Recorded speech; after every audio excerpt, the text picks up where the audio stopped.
Well, hey, good evening once again. Welcome to Rosehill Talks Politics. And my name is David Coulthrust. And as usual, we are going to be having an exciting show this evening, talking to some wonderful young men who are contesting the 2018 general election. What an election it will be this year. The election time has not been called yet, but like many others, are anticipating that will be happening soon. So I'm asking you to just, share tonight. We will share the video. Okay. Get your friends on. We're going to be talking to the share tonight. We will share the video. And as we talk to the People's Democratic Congress, under the leadership of Mr. Mark Adamson, I went to school at the BCC with this young man, very, very interesting young man, very educated young man, very capable young man. We're going to be talking to him in a couple of minutes, along with Mr. Eric Marshall, but I'll officially introduce him to you. But as I said, me like others are wondering when the bell will be rung, but until then, we wait patiently. The country needs to be run. Today is the 7th of March. 2018, and on the 6th of March, yesterday, Parliament officially dissolved. So, according to the Constitution, the offices that remain is the Prime Minister and the Attorney General. So, for those who wonder, who's run the country is still being run. We have a Constitution that allows for that. The country is still being run. So, don't worry about that. We have a very capable, very capable civil service. Things are going to operate. It is an unprecedented time. But, the Constitution is there to guide us through unprecedented times. So, as I said, we're going to be coming right back to hear from Mr. Mark Adamson and Mr. Eric Marshall. So, join us in a couple of minutes as we talk to the members of the People's Democratic Congress. Let me just get that right. So see you soon. Okay.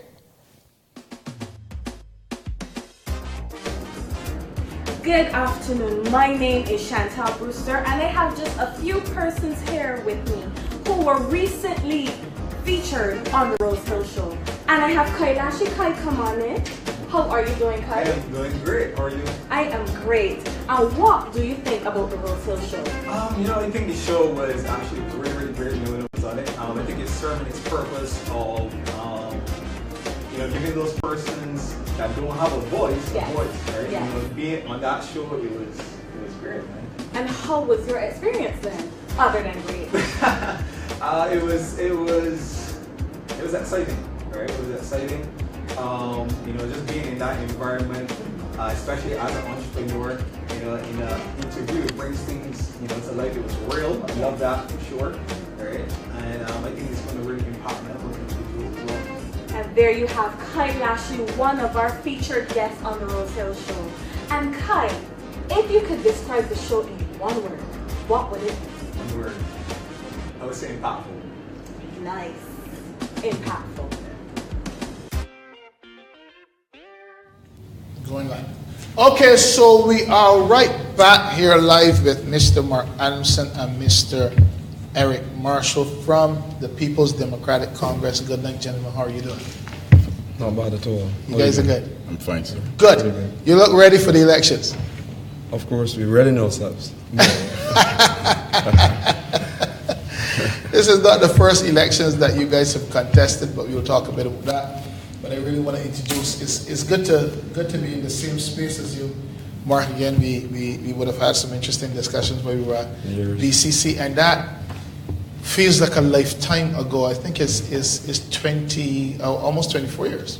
It's quite a while we would have been, known to each other. Yeah, it's quite a long time. Been a long time. So, we're here to talk to the members of the People's Democratic Congress, and I just want to introduce them to you, and then we will talk a bit about them personally and their ideas and their visions and what do they see Barbados as it is now and what it should become, etc. So we'll be talking freely. Mr. Mark Adamson, the political leader of the People's Democratic Congress and his candidate for the constituency of St. Michael's North in the 2018 election. He's a business entrepreneur, political engineer. That's interesting. You got to talk about that. I like that. Of course. That's powerful. Bachelor of Science in Political Science from the UWI, graduated in 2003. In 1995, Mr. Adamson was unpleasantly severed from Sandy Lane in very, very questionable circumstances.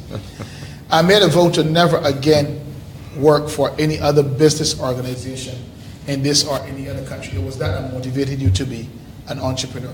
You know, sometimes the truth is that it takes tragedy or it takes some uncomfortable circumstance to push us out of our comfort zone, to help us to understand the potential that we have. Precisely. Yeah, correct.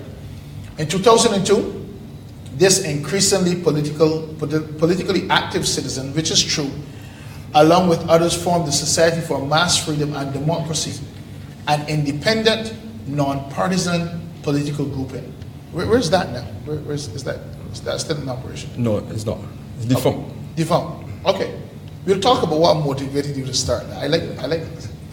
In 2003, he joined the Pan-African movement of Barbados, but lost interest because of political sloth, and instead focused attention on the growth and development of the People's Democratic Congress. An avid reader, a fan of Beijing tennis. How good are you at tennis? It's very difficult to say no. But I used to play it as a teenager. Right. I used to play it as a teenager, and I liked it very much. Okay, on a scale of 1 to 10, how good are you? Give me 5. You're 5? Average. Have you ever seen him play tennis? Is he being modest? You're giving me an opportunity now to test his skills. Because you're a tennis player as well. I try. You know. Most people that grew up in Barbados back then, you know. Yeah, we that's our favorite sport. Yeah. And I'm glad today to see it get to a level where it's competitive now in the era like this, you know. To say that Barbados. And we can do a lot more with tennis, you know, pattern rackets, pattern balls. We need to just go in that direction as well. So an avid reader, as I said, a fan of Beijing tennis, a person who likes great music of whatever type, and who loves to socialize. So what is your favorite type of music, Mark?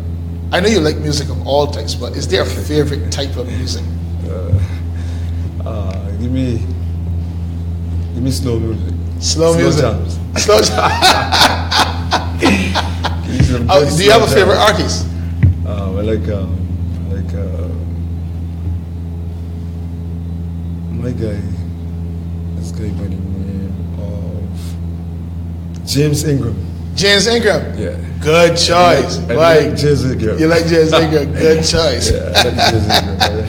A tennis man that likes slow music. Yeah, slow jazz. Yes, I like that. Good. Eric Marshall, a political leader of the People's Democratic Congress and is candidate for the St. James Central constituency. And he's the deputy leader, studying mechanical engineering at the Samuel Jackman Prescott Polytechnic and computer studies at the Barbados Institute of Management and Productivity, what is commonly known as BIMAP. He's a building contractor. He's married to wife Phyllis and is the proud father of 2, Erica and that's Ricardo. A keen cricketer, footballer, and tennis enthusiast, and he's also a devout Christian, devout Methodist. How is it raising 2 children in this day and age? Back then it was like you had to go for 2 jobs then to raise 2 kids. My goodness. Yes. I was working then in the civil service as a messenger. And the hobby work coming in then as like a self-contractor on the side, helping people with their homes and things like that. Right. Upgrading people's homes. And also I would enjoy the tourism taxi work part-time. Before I move on into a hobby like in the ZR, transporting people as well. Right. And interacting with people and building my encouragement to like one day be like a Red Soul or Bar for Take or El Bar. Wow. Yeah. So working with them guys then, it gave me the opportunity how to start to respect and to love the quality of life we live in Barbados. So I want to ask this question. What caused the both of you to get involved in this level of politics? I think maybe most Bajans are some kind of politician. Whether it's a ramshot politician, in front of the television politician, most Bajans will tell you how to run the country. But very few step up to the front and say, I want to be elected. And I think that's admirable. I really respect any person that steps up to the plate and say, I want to be elected in this country. Right? What caused you to jump into the Lions Den? Because that's what it is. The Lions Den. What caused you? Yes. Yes. It has a lot to do. It had a lot to do with coming up in a community and seeing your mother and your father, your parents, doing quite a lot. Right. Working, making sure that you were sent to school, you were clothed, doing so much. But at the end of the day, doing so little, getting so little, so, in terms of money. Right? And it was not just your own household. If you look next door in your community, you saw a similar pattern. You had parents of other children, sending school their children and making sure that they were clothed, fed, doing so much, and at the end of the day, doing so little. Right? Getting so little in terms of money. Pardon me. And the thing about it was that you saw then the move away from the household setting, the community setting, the regional setting, to the national setting. Where the majority of the persons in this country at the time, were poor. They did so much, but got so little in terms of at the end of the day. So something was fundamentally wrong about all of that. You said to yourself, how could it have been that our broad masses and middle classes did so much, but at the end of the day, got so little in terms of income, right? But what you saw also was a situation where, there were some people who did not do so much, but yet they had so much in terms of wealth, in terms of income. So obviously, coming from your household, your community, to the region, to the national, you then had this consciousness develop about something being wrong, and fundamentally wrong with the way how the political structures were and financial structures were.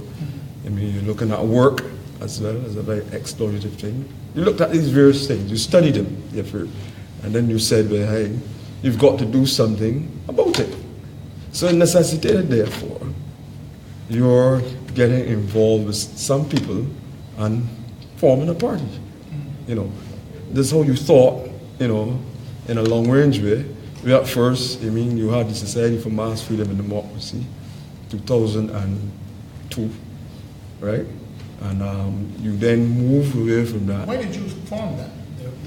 Right. Society for Mass Freedom and Democracy. That's what I'm saying. That's the basis. Okay. Where you said to yourself, seeing. right? You said to yourself, there had to be formed a political organization that would advance the holistic and fundamental social, political, material, and financial interests of the broad masses and middle classes of people who obviously would have been still are very much exploited, marginalized by certain oligarchic forces in the country, right? So, having contested, myself now, having contested the election in 1994, you said, hey, there had to be an organization, independent, right?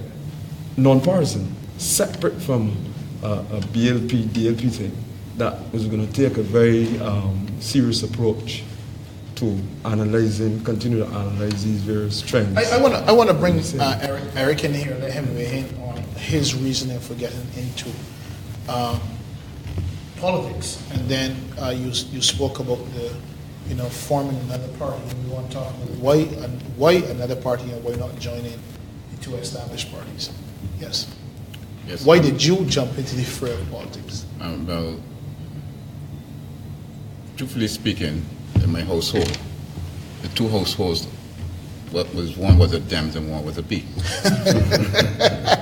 How did that work, Harry? How did that work in election season? Grandmother St. Thomas was a Barbados Labour Party. Right. Grandmother St. James was a Democratic Labour Party. So when I was sharing a life between all two.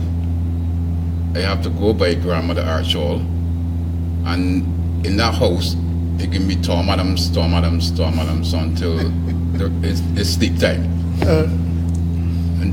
Or before sleep time, you have to get them and go to church at the Church of God.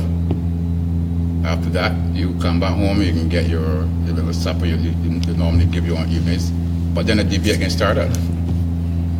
And in my debate, I can't say that I like Mr. Barrow because I'm in the wrong house. You have to have an opposition inside. You have to have an opposition inside the house. Because I will keep my mouth shut. Just because you need to eat and you don't need your skin torn off your backside. Yeah, you will keep your mouth shut. And then when I get the opportunity then to go down by my other grandmother, you will see grandfather sitting down. I don't like to call him that, but highbrow skin man sitting down in the back, and he would talk every day about these white guys of his same complexion, meaning Mr. Adams and maybe his father, and then back then too. So you would have grown up in that history, and he'd be a little older than Mr. Adams as well, and he would always fight the Barbados Labour Party. And it's only when I get to be a big man as a civil servant and working among other officers in the different ministries I was working, I find that some people will come and question you, how you really get here, But I ask a question and I get an offer. So the offer is that I have to respect them who appoint me here, and it was like, appoint you? Yeah, but you don't get a uniform unless you're appointed in the civil service. So you have to play your cards very straight, with the B, with the D, back to the B, back to the D. And if you say the wrong thing, you may be victimized. So it's like, if I'm getting victimized, like I did get victimized, I asked myself one day, what do you really think about the politics of the day in Barbados? They need fresh leaders. They need new minds of young people that can balance the scale that I saw my grandmother hold up in the air and put lead on one side and food on the other side. So if the food don't go down, it means that the lead still have you up. So who was the lead? The lead was the price that you have to pay for the food when it goes down. So as I work in the magistrate court, I see the justice of it, where the scale come about, and the purpose of the scale. I told my daughter Erica, this is where your grandmother come from, and this is where we come from. But she always said she wanted someone like the great Tom Adams. And then Erica decided that, Daddy, okay, I hear you. I took her to Earlston. I take her to Westbury. She take her to St. Michael's. And she moved on from St. Michael's then to university. And from university to Trinidad, from Trinidad then to England. And she do her honors as a AAA lawyer in Barbados. Congratulations. So, thank you, sir. That was the first seed I planted. Yes, so she listened to what her structural life was with her father, and then she would come up with her two grandparents as well. I know the difference that this father's side is a Democrat, this mother's side is a Democrat. So I chose then which one you really wanted. I say to myself, the BLP, the DLP, how can I go with these guys that already established? Now, I turned the clock on the other side to see everything at the same time. I seen it like I was seeing it today. It wasn't the same at the same time. So I chose to run as an independent candidate against the others, praying that one day the people will acknowledge me to be that person that will give them full representation and not being party or partisan or political power hungry to get to the house just to get big money and not to represent the people. But I choose to represent the people. And the only way I can represent the people is if you put me there to show you there's a product in me of giving. And coming up in the Bethel Methodist Church and the Church of God, and then you would meet me then at the New Beginnings Ministry where we first met. It inspired me more of seeing a vision for to help people and how we can go forward in a new dimension, like how you got it right here. Because I remember us talking about that, your political aspirations. Well, let's talk a bit about the vision of the People's Democratic Congress. What is the vision of this party? The vision of the People's Democratic Congress is to make sure that Barbados becomes more stable, more prosperous society. Yeah? To make sure that you said broad masses and classes of people, that their circumstances, their social circumstances, become more improved over the long term. Yeah? We have 20 downgrades later. Hopefully there will be no more by the time we get to elections. 20 downgrades later, and the reason I'm bringing that up is because one of the visions that you have, as you stated, is for the prosperity of this country. Yes, of course. Right. How do you see, what plan would you set in place? Now, I'm not asking you to divulge all of your information, because I do know that sometimes when you do that, you do end up, your plans do end up in the manifesto of somebody else, right? But as much as you can share, if the People's Democratic Congress were to be elected as the ruling government after the next election, what are some of the plans that you will put in place to ensure the turnaround of the current economic situation that we have and ensure sustainable economic growth? Well, I mean, we've got to be honest with ourselves as a party. The thing about it is that, I mean, we would have to do so much. We would have to get so many more people as, I mean, candidates, supporters, various networks, you know, to really think about, I mean, achieving government on our own, winning the election. I mean, that's coming shortly. That's the truth. Right. So to put you on better ground, the thing is that we've got some ideas, you know, and such like. But the thing right now is for us to think about building strong coalitions and alliances, political people in Barbados. Yeah, before we can think about actually, I mean, being in government. Yeah, that's a very realistic approach. You get what I'm saying? Given where we are right now. It doesn't say, however, that we do not have, ideas, policies, perspectives that we've been trying to advance. Let's talk about some. And feel free to come in, Eric. What are some of those ideas and philosophies? Very, very, very fundamentally.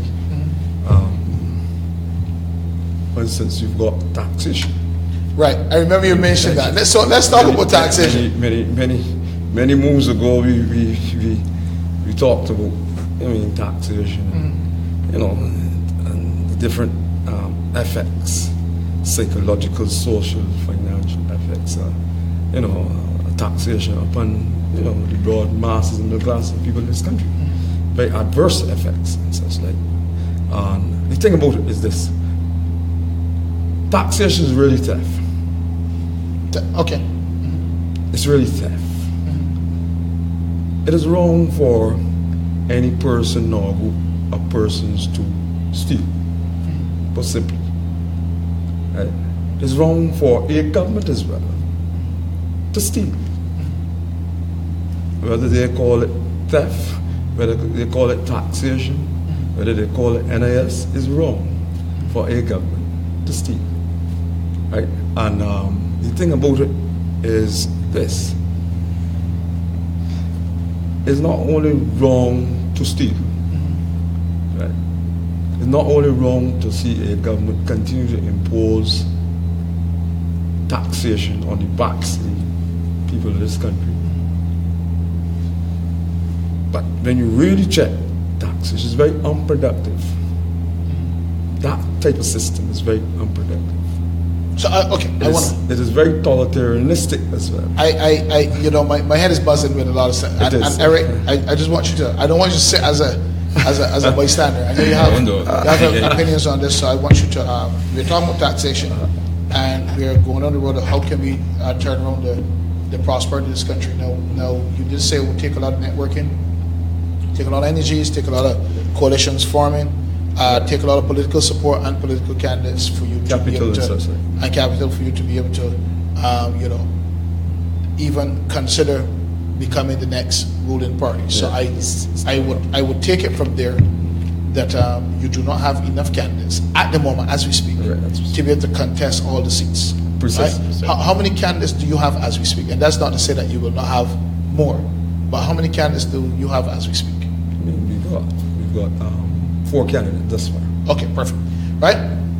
So, which means that you can still be representation in the House, You right? can still, Now, your voice, having been elected, so we're not going to discuss ruling the country, right? So, having been elected to serve the people, we're now talking about taxation, and if the conversation about taxation comes up in the House, your policy is taxation is theft. Yeah. So, and more. Pardon? And more. Go ahead. Good, right? Fundamentally, and we need to. Are you suggesting we reduce it or eliminate it? Because if it's totally eliminated, but my question then is: a government needs revenue, so that's why I backtrack so that I can make sure that my ducks in a row. So then, how do we raise that revenue? So that's why I want to. Okay. Good. Well, a government, this is like the government environment. Right. There's no doubt about it. It's already getting revenue. I talk about real revenue. It's already getting revenue, meaning then that it's providing certain services and certain goods to certain publics in Barbados. And those people, when they receive these services, such like when they receive the goods, use the goods, they give money, right? Or they write a check. And the thing about it is this: the government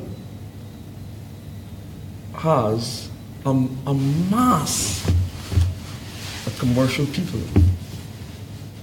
with various skills, various services, whether they're technical, whether they are technological, whether they are social, medical, a range of services, commercial services, they have these, skills and services. So the thing about it is to make the government more entrepreneurial. Okay, more so commercial. good. That's just one part. One part. So Yeah.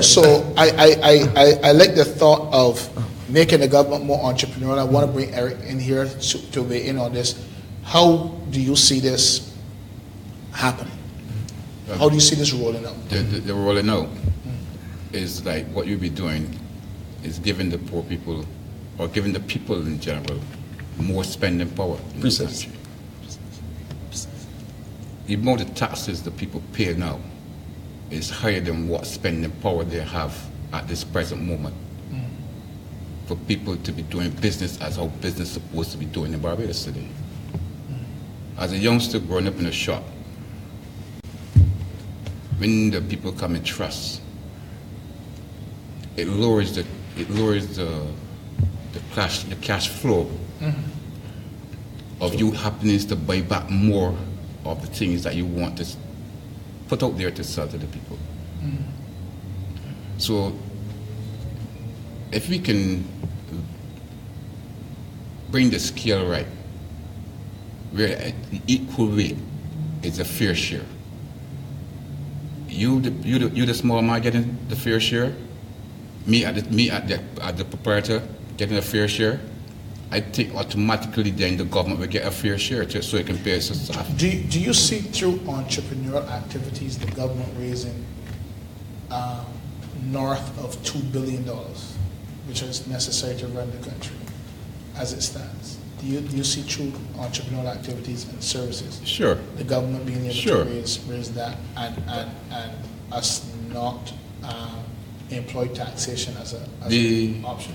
The option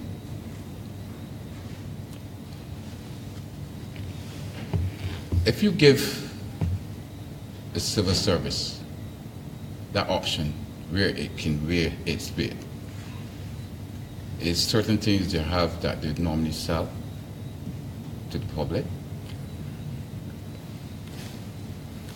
and the public getting the fair share of wages, it will balance. Because if a man have that greater spending power, automatically he can buy the things that is necessary and the things that ain't necessary. There's only a certain class today in Barbados have that power. Right. And I don't like to call the word, but you continue to look down at a certain set in this country. And that set been already ruling out all the time, and as still of the day, that is the set that keeps the machinery running in this country. So we need to balance the scale properly. Well, we're going to be coming back for our next segment. We talked about taxation. I mean, those are revolutionary ideas, to say the least. Making the government more entrepreneurial. When we come back, I want to talk a bit about education and tourism. How can we earn some more foreign exchange? And maybe touch on the South Coast Storage Project. So we're going to be talking about education, foreign exchange earning to bring down some of our debts, and maybe how we can solve the South Coast Storage problem. So I'll see you soon, guys. We're talking to the members of the People Democratic Congress. Exciting and revolutionary ideas coming from Mark Adamson and Eric Marshall. See you in a couple of minutes after these messages. This is Apostle Leroy Scantlebury, and I want to say what a pleasure it was to be here on the Rosehill Show with my good friend Apostle David Coulthrust and the Rosehill team. And I want you to know to call that number that's on the screen and let them know you're interested in being on the Rosehill Show. It's the place to be if you want to reach your target audience and if you want to take your life, your business to the next level. Hi, my name is Roger Husbands. I want to say that the Rosehill Show is the bomb. I mean, I've enjoyed myself being on the show. It's real life, real talk. I felt like to be myself on this show. I want to encourage all of you to subscribe to this page and ensure that you watch the Rosehill Show because you will learn a lot of things that you never thought of.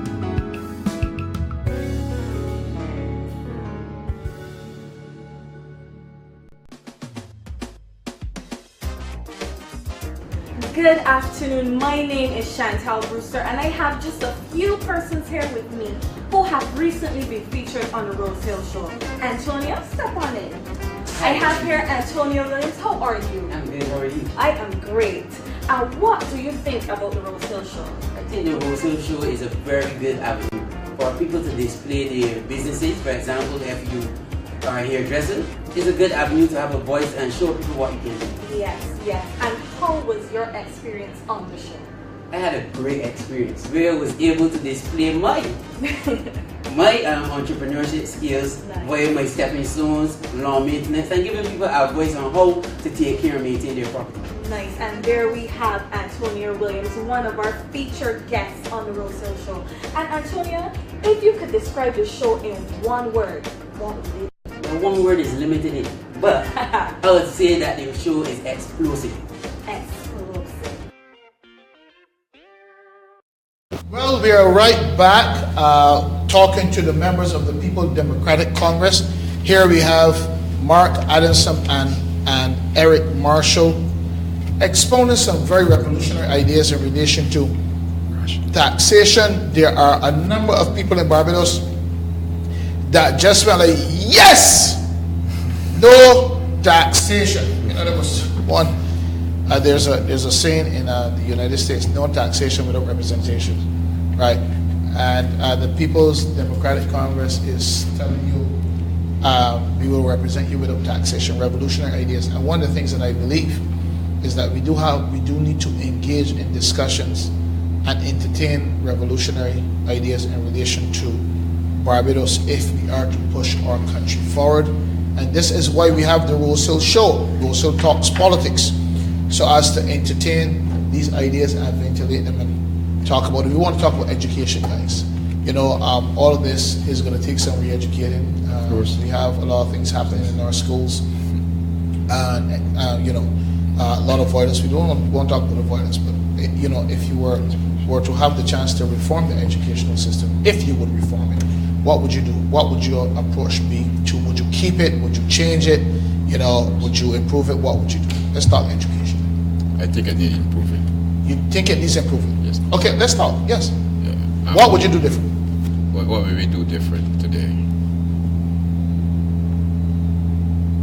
There's methods that you can put in place, especially to combat some of the lawless behaviors that you are seeing with the school children today. Mm-hmm. And you've got enough to do too with some of the parenting of these children.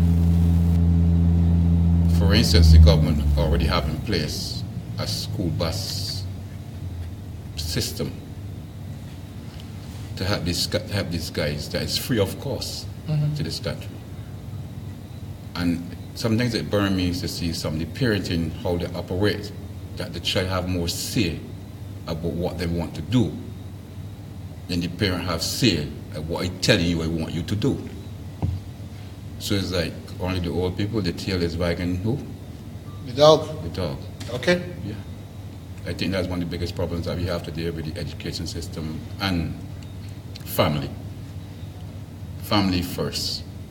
Children respect family. Mm-hmm. And there's a lot of downfall in that area where is that I send my child to school to learn.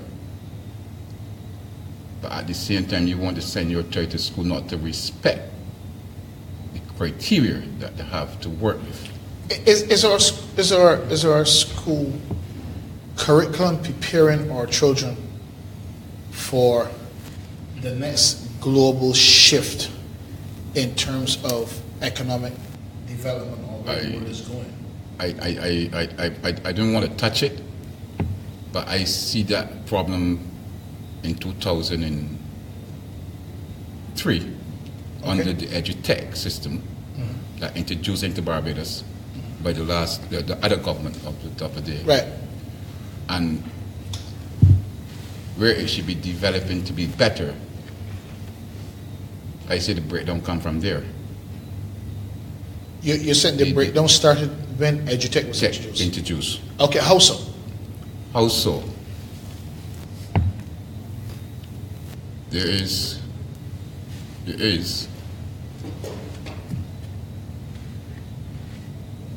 a problem come about with some schools and some teachers who get the okay to use these instruments to teach the children. Okay. And the children wasn't getting the things to teach them that was there, that put there for them to be to teach the children. And I one day open my mouth and say something, and I was transferred from the Ministry of Education.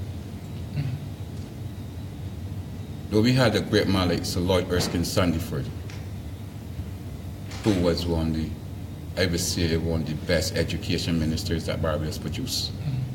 In my era, and in the era that he would bring up my children into. And then it ran to ruin when you see the education minister then at the time can take the role as the education minister because she was more studying law. So, all right, what I want you to weigh in on, what I know we recognize that your philosophy is that edutech started to cause some issues with the education of our children. Yeah. Right? So, I accept that, right? Okay. I might not agree, but I'm not here to agree or disagree. No problem. Okay, good. What I want you to tell me is what would you have done differently? So, yes, Mr. Adamson. I mean, your educational policy as a social policy, as a government, is a very important policy. How you educate your people, especially the younger folk, is very important. And to what ends to achieve what national objectives, very important. Now, we've had an educational system that has been very much premised on a colonial understanding, anchored pretty much in the same, let us say, some people say economic, political, economic way of life in this country. Right? So, where you've had many of our youngsters from many years ago being taught to become part of a workforce, that leaves you at the end of the day in a very, very, very, very disadvantageous position as a country. Right. Right? Where you are taught to be very amenable, you're taught to be very bendable, and such like. I mean, don't have any fear. When you're taught to be very complex, where you're taught to be, where you're asked to be a mere commodity of a wider system at the end of the day, that again is going to be very disadvantageous to you. So, I mean, you're looking at part of the problem, and you've got to identify and deal with the source of the problem. So the source of the problem has a lot to do with your type of educational system, right? And it's very important to say that the thrust must move away from your being seen as a mere commodity to you're actually being able to use a substantial and develop and explore a substantial amount of that which you have within you, or that can possibly be found within you, to the extent whereby you can use these things as well as use other commodities, capital, finance, to make yourselves stronger and more independent as a country. I hope you're following me. I am, because I want to come in there as we talk about independence, making yourself more independent, right? I want to use that to segue into the whole conversation about increasing our capacity to earn foreign exchange, because the reality is that if we do not increase our capacity to earn foreign exchange, it affects our independence, right? Because then your master is the person that you owe, right? I mean, at the end of the day, if you owe a man a heap of money, he can tell you what to do to some degree. So I want to use that to segue, because I want to maximize our time. Okay, good. Because I know we can be talkers, we can continue to talk about these things, right? But I want to make sure that the public gets a sense as to what your ideas are on a range of issues. So we are in a heap of debt. The last count I think was about $13 billion. It's a huge, it's a mountain of debt. It's climbing. It's over, I think, 140% of our GDP at the last count, and it's climbing. It's huge. Probably will take a few generations, several years of a very productive and growing economy to begin to just chip away at that. But at that, so as I said, I wanted to segue into that to ask you, what are some of the, first of all, what do you think of the size of our debt and our challenge with the fact that we have, I think, between 4 to 5 weeks or so, probably up to 6 weeks, foreign reserves. What do you think of the state of Barbados economy right now, and how can we increase our foreign exchange earnings? Those kind of two questions, but I just want to maximize the amount of time that we have. Let me just deal with that one relative to debt. Right. No. The thing about it is that right now, what is bandied about as the government having, so substantially high, alarmingly high debt, by some people, is really not what it really is. Okay. The debt is overstated. Okay, talk to me. It's really overstated. Meaning then that where you go and you use your own money, there's no way that once you've used your own money, not any aspect of receipts, right? But money. When you go and you do that, you are not incurred debt. Where you use your own money. When you're talking about using your own money, where you look at that comes out of the that comes out of the same core financial system. Simple use can never engender a debt consequence. So we've got to reorient again using the educational system. Okay, so I want to get I want to get this in my head. Okay. Do we have a $13 billion debt, or I disagree. You disagree? Yeah, of course. And you disagree because you're saying that we can't have that level of debt because we have been using our own money? What it is that we are into a Westernist ideology. Okay. A very Eurocentric ideology. And these ideologies really are fashioned, and have been fashioned by many of those people who ruled those places in Europe and such like. Within the context of a type of political economy situation, to keep not just some of their own people down, but where you go and you see the export of such ideas to all places and all people through, again, the educational system. They actually think that this is where it is, these students, economists. Then we bring to our country a situation where we think that is this. But the real thing is to keep down. So keep down the masses. What do you think? That's what the real do you think is a better number to fix on our debt? I would have to study in more detail. Okay. Yeah, but it's overstated.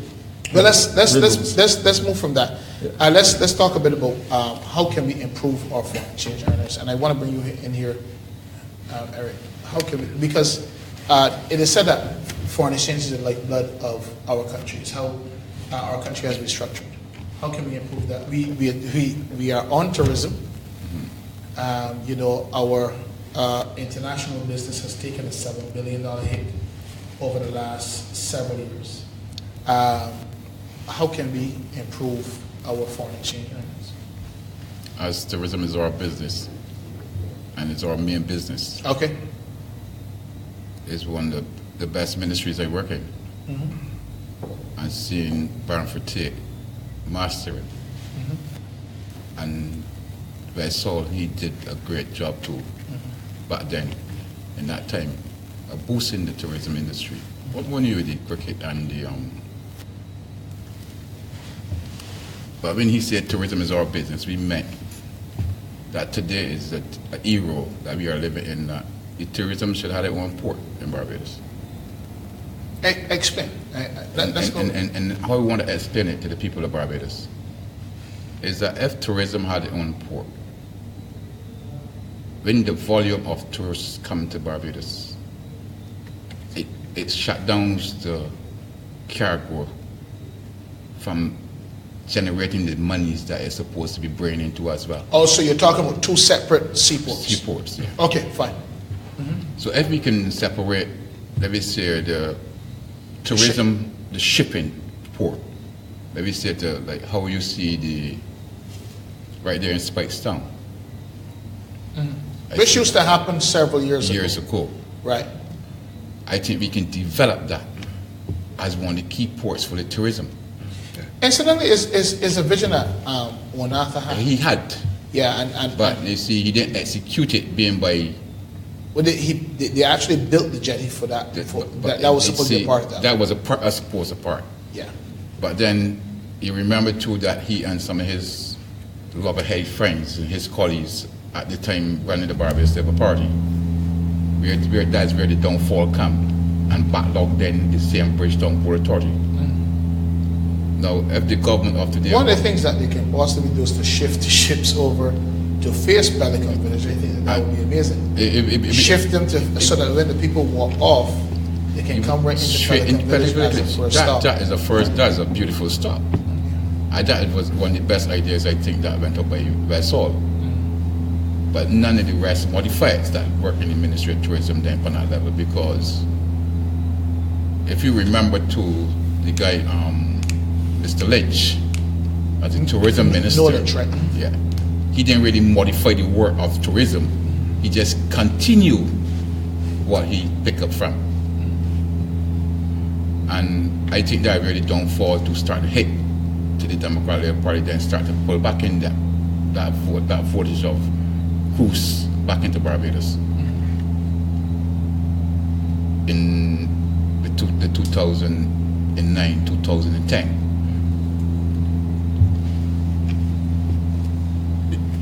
We today lost a lot of money in cargo when a ship had to steer on the berth and no business is doing, and only one person is doing work. It's either the tourism doing work and the cargo can't do no work. And the harbor, if you remember before what it was now, it was working back then. How come it can't work today? But when I went myself and look at it, you know what terminals in Bridgetown Port to store things. And you take up 2 sheds to make one right. And you had the money to do it. You can't say they didn't have the money to do it. Well, money without vision. That's where the downfall comes for Barbados. And that is where you see the lack of business went down, where a lot of people had to get put out of work in Barbados. Because today, it's a fascinating harbor. You can't, if you want to go to the harbor, you have to pay to go into the harbor. Well, so we've talked about the cargo, we've talked about tourism. What are some of the other areas that we can look at developing In Barbados, in Barbados to bring in foreign exchange? to bring in foreign exchange. I'll let you answer that, Mark. Well, You can think in terms of manufacturing. Okay. I mean, within all PEC, I mean, I think that when I survey the expanse of manufacturing products, plants, markets, locally, regionally, I'm thinking that what we're seeing in terms of manufacturing, what parties see, is inadequate. So we got to fix that. We got to make sure. What would be manufacture specific? Good. You know. That's what I'm getting. Right. I mean, Barbados by now should have been assembling cars rather than importing so many of these cars. Let us have the expertise.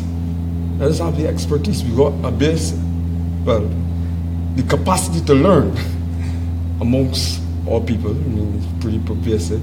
Let us have the expertise and let us, develop, that type of niche in Barbados where we assemble cars. Yeah? Let us think in terms of building ships. Again, the expertise. Let us take our manufacturing to a higher level, more than what we have right now. Let us think in terms of manufacturing satellites. Yeah, these are the things that we need to look at, where we make our manufacturing more powerful. And more sustainable. Not just focus on juices, beverages,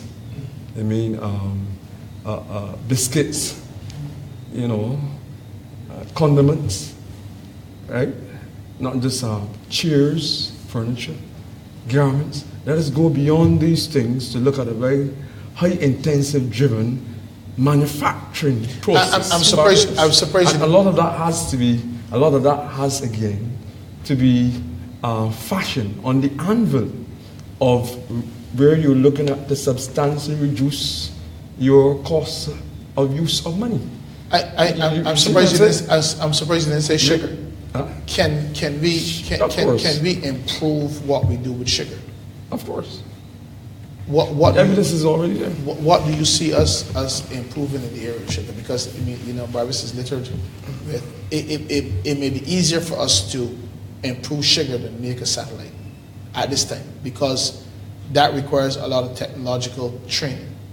And then we might not get to the storage project, but I want to talk about leveraging technology in a second. But what would you do with the sugar industry in terms of improving it to make us earn foreign exchange? Can we earn foreign exchange, increase foreign exchange through improving our sugar industry? Well, for years we had a great deal of an improvement of the sugar that we have. Mm-hmm. It runs in the world as one of the best sugars that produce. We have the kind of factory that can produce this sugar. Right. But we don't have the amount of manpower anymore to.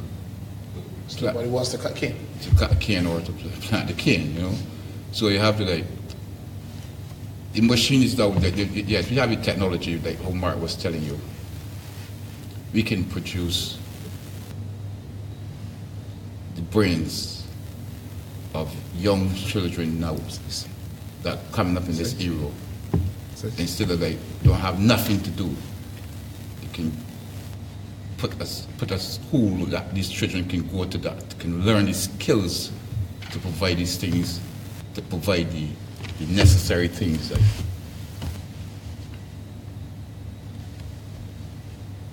machinery that can build to produce these things, to plant the cane, to plow the fields.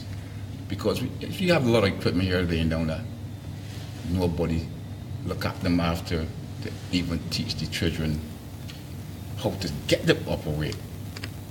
to go there to master back up the land to produce these crops.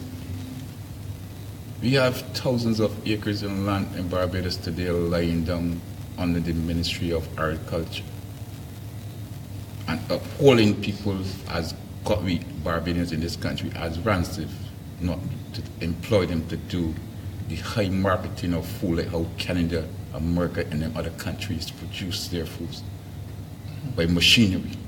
The only thing they want from the Caribbean is the driving force to drive this machinery. How come Barbados can't do the same thing? Well, I want to go back to the whole, really piggyback on the idea of developing satellites and cars and those type of things, right? Ships. And segue for the next couple of minutes, because we don't have a lot of time left, into this question. Can technology be leveraged? Technology being, the internet, computers, etc. Can those things be leveraged to create a new stream or even river of foreign exchange flowing into Barbados? Yes, please. Okay, Internet. let's talk about that. Don't forget Intel. Yeah. Don't forget Intel chips. Then we make them here and export them to the wider world. We set up the plants here and we get foreign exchange from that. Right. And that was a great, I tell you, it's one of the best things I see Barbados producing in times like every manufacturer in every plant in Barbados was spinning. 10 years tax free. Yeah, you know, and running, and people so you should working. go ahead in terms of taxes. Yeah. So it's like we was on with the buying, and today it surprised me how we can like forget where we come from in this country by certain people in this country that run this country today. To me, they tell themselves now is that I have control, so what I say goes, and you can't question it in this country. You know, and that's where we fall back a lot in this country. Even today, with our youngsters, to put them into sports, they're lacking the need of the right ideas and the right people to bring them through with the skill to let them know that yes, I can be a cigar-free sober. Yes, I can be like Lawrence Rowe. I can master it. If you pick a team today in the Caribbean as a West Indies team, they can try to like embarrass me 3 or 4 matches before we can ever catch ourselves, because we lack of that knowledge of the experience. Where the experience comes from the older people that will teach us, like me and you, Pastor and Mark Adamson. I can see my colleague over there sitting down too as well, Desmond. This youngster doing something they didn't know that I want to be proud doing in other visual is. But they're not helping. You have to come, you have to show them now this is your time now that you bring up these youngsters in your missionary to do these things. To prove to people in Barbados that yes, we have good talent in this country. As I said, we don't have a lot of time left. Let's, I can't invite any person on this show that is interested in the political well-being of this country and not ask them, can we fix the South Coast sewage project issue? Is it possible for us to fix it? Is it damaging our country? How did we get here? We don't have a lot of time, but I want to hear your thoughts. Okay, my thoughts, I think it can be fixed. It can be fixed. People have to be employed. But you hear the government saying they don't have the money to do it. But if someone will lend you the money to do it, it means that you will use the people money and give the people of Barbados that can do the job work. And it will be fixed. Do you think it is damaging us? So far, not as yet. With all limestone and all coral stone that we have in this country, the aquavit, when that amount of water get there, the water have to go down, and fresh water, the rains can bring water. The sea going to send the fresh water back into the land. Because what's happened, it goes to the sea, get turnover, stir up, and then come back sweet to us. And today, what you are seeing, we Barbadians are using today. If you live on the south coast or the west coast, there's more salt than we're using the natural water that we're supposed to be using. So I'm going to let you go right ahead, and then I'm going to let you just prepare your minds to just look into the camera and tell Barbados why they should elect you. And just take a minute or so, but I'll do that after your statement. For sure. The thing about it is this: having gone through the development, decay, ruin, our people, our country must be motivated and inspired to make sure that we go after a new model development, right? A new model of governance, and a new model of institutional finance. These are the things that we need to go after.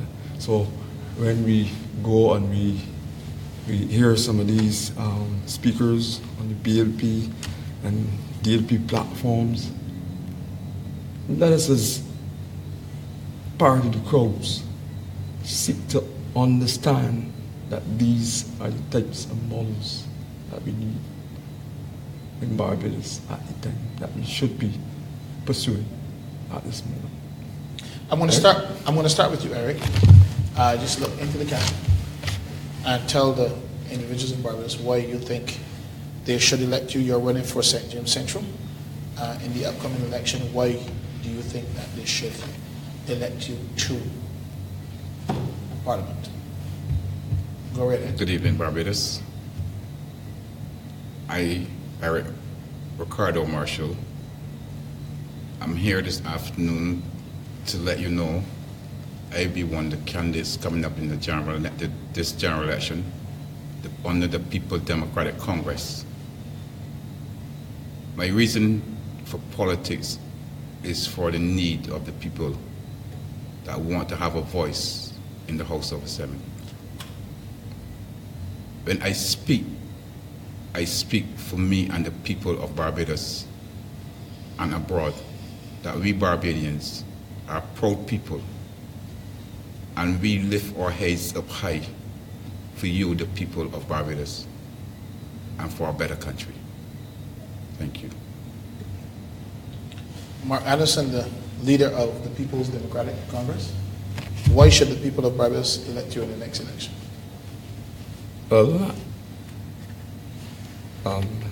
David, the thing is to make sure that come next election, the contest for the St. Michael North constituency, my thing is to ask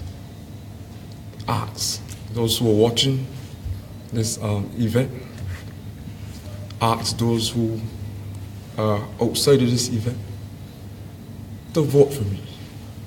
Vote for me and for the People's Democratic Congress. There will be a vote for serious and substantial, rational, far-reaching change for this country. That is the understanding of the type of trajectory on which we must travel. We must be inspired. We must be motivated as voters, as citizens of this country, to move away from the old, discredited, deadbeat path of the development affairs of this country to a path of stability, greater prosperity, and such like for this country.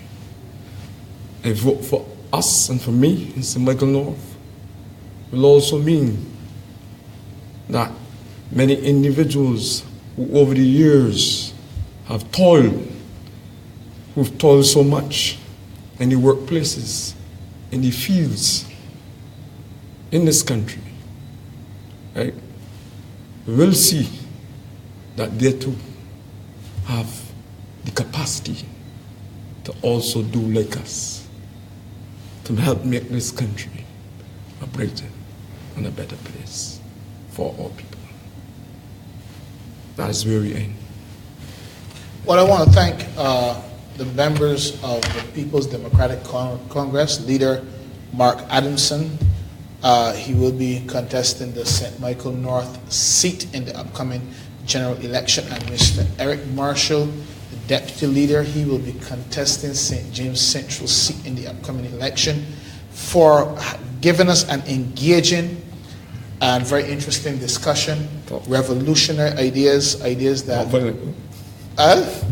No, violent. Revolutionary but not violent ideas. And that is the wonderful thing about the democracy of Barbados, that we can consider several ideas as we go forward. Once again, as I continue to say, it is a feather in the cap of our educational system to be producing persons who can, of a high caliber, who can step forward and say, you know, I am going to represent my country. There are 30 seats to be contested in the upcoming general election. Only 30 people will be elected to serve. However, there are millions of ideas that can be harvested, and I have committed to making sure that the Rosehill channel, which produces Rosehill Talks Politics, engages in the kind of discussion that can allow those ideas to be ventilated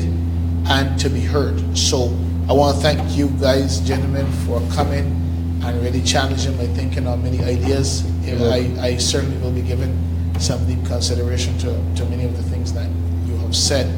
I want to say I have learned a lot from just being here and listening to the various political parties. We have talked to most of them so far, and we'll continue to engage them as long as they're willing, so that the people of Barbados can hear new and fresh ideas as we enter into the next election. Next week, we are going to be here. Joining us is going to be the members of the Barbados Integrity Movement. I want you to, Neil Holder, and people are going to be here talking, helping us to understand more about that party. They were here last time with the Barbados Kingdom Alliance, and when they came here last, there was announcement of the new Barbados Kingdom Alliance. So next week they're going to be here again. Barbados Integrity Movement is going to be here. The leader Neil Holder. So listen up for that. Until then, have a wonderful day. A wonderful evening. I don't think the seas are yet calm. So stay out of the waters. Please stay out of the waters. Be safe. Be safe on the roads, Barbados. God bless you. Share the video, share the video, share the video, share the video. And remember to pray for this wonderful country called Barbados. It's a beautiful place. Pray for the elections coming up. Pray that God's choice be installed in Barbados. Until we see you next week, Wednesday, same time, same place. God bless you. Have an exciting day. May you prosper in all that you do. God bless you. Thanks for having us. Yeah.